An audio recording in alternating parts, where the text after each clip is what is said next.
Կա այդ նախադրյալը, որ ամեն ինչ լավ կլինի, այսինքն ամեն ինչ արվում է բանակը ավելի լավ, ավելի մարդունակ դարձնելու համար։ Այսօր աշխարհակահաղական իրավիճակում եթե այդ նախադրյալները չլինեին, ապա ուրեմն նկատեն պետք է բոլորս ձեռքներս ծալած, ճապրուկներս դրած եւ Հայաստանը լքելու պատրաստ լինենք։ Նախադրյալներ կան, շատ դժվար է, նախադրյալներ կան, բայց մենք պետք է այդ նախադրյալները ոնց ասում են ուժեղացնենք, ջրենք, զարգացնենք, որպեսզի այն մարտահրավերները, որ կա այսօր մեր պետության առաջ, դրանք հաղթահարենք։ Եթե հակառակ դեպքում մեր ստեգալը, ձեր ստեգալը, այս մեր ընկած տղաների հարյունը իմաստ չէր ունենա։ Պարոն Աղազարյան, իշխանությունը այսօր եռավ լուրջ եկել փոխարենը 3 զոհվածների հիշատակի օրերին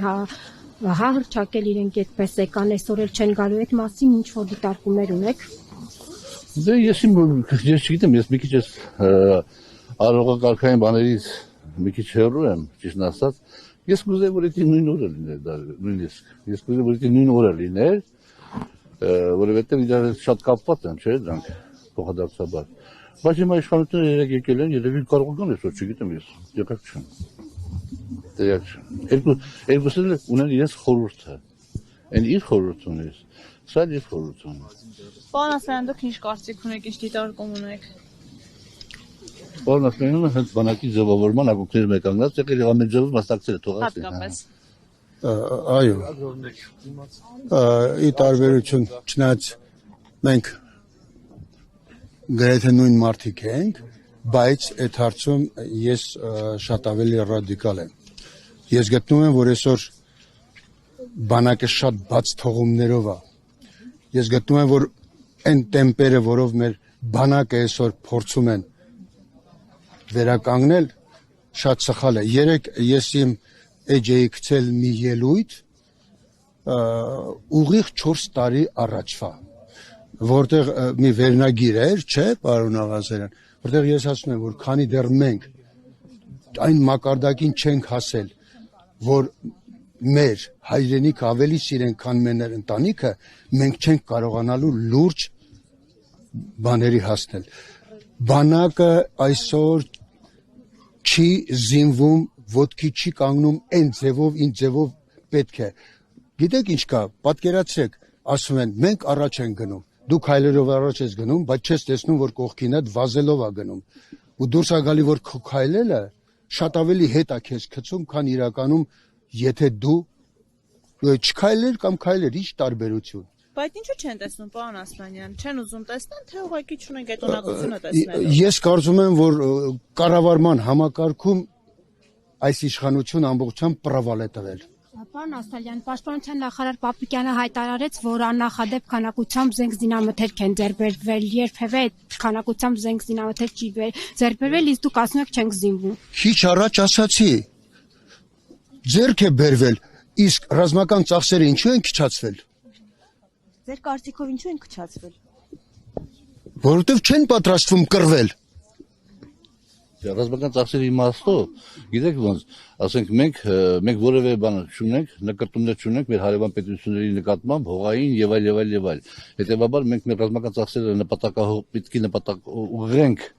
պաշտպանական խնդիրների լուծման համար, իսկ պաշտպանական խնդիրների լուծման, եթե ճիշտ, ինչպես պարոն Ասլանյանը նշեց, եթե ճիշտ կառավարվի, ապա պարտադիր չի, որ մենք հավասարը չափ այսպես կոչված միջոցներ ներդնենք, մնդե կարելի է նույնիսկ մի քանի անգամ քիչ միջոցներ ներդնել, բայց հասնել այն խնդիրների լուծման, որ կա, բայց հենց այդ պարիտետը գոնե պետք է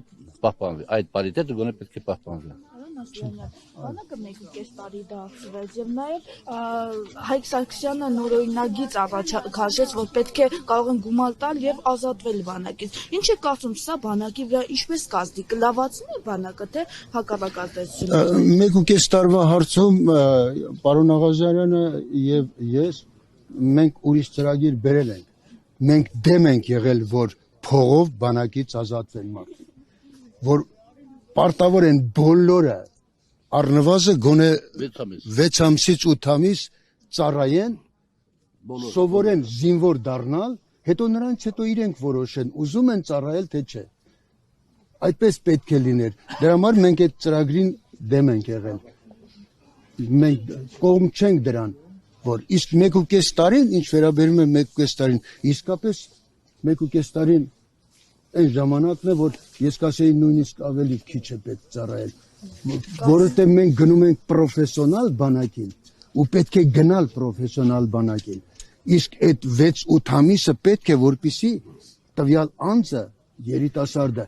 ուղղակի զինվոր դառնա,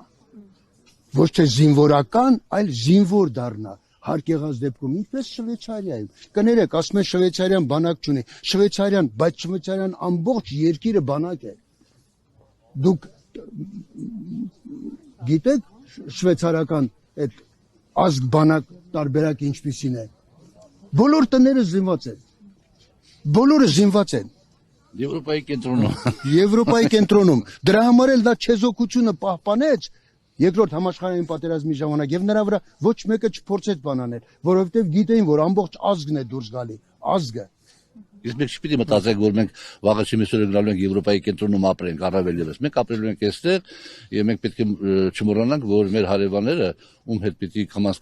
հարաբերությունները լավացնենք, իրենց դարավոր պլաններից չեն հրաժարվել։ Եվ հետեւաբար մենք պետք է պատրաստ լինենք հակազդեցության այդ իմաստով եւ շարունակել բենզին բերել, ոչինչ, ցորել բերել, ինչ ուզում են անել։ Բայց երբեք չմոռանալ, որ իրենց պլանները, Թուրքիայի պլանները 100 տարի առաջվա, 200 տարի առաջվա բացարձակապես չեն փոխվել։ Շնորհակալություն։